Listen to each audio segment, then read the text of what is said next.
wahalar da nayi kafin hada wannan shagon, ya san wahalar da nayi, ya san wahalar da nayi kafin hada. Na zo kuma ina magana ya ce in zo in duk abin da zan yi, an rushe kenan, in zo in duk abin da zan yi. Gwamnatin Kano banna take yi ne, gwamnatin Kano banna take yi.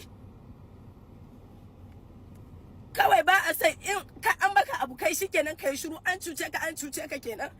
Ya san wahalar da na sha, na hada shago da ne. Sun ce sun kawo notice, okewa kuka bai wa notice. Ai ga masu zama shagon nan da makoci na duka, in yaro na yi min ƙarya, ai makoci na ba zai ƙarya ba. Kun kawo notice ba a san ku bane? Wai sun bai wa wani ciyaman, ina ciyaman din yake?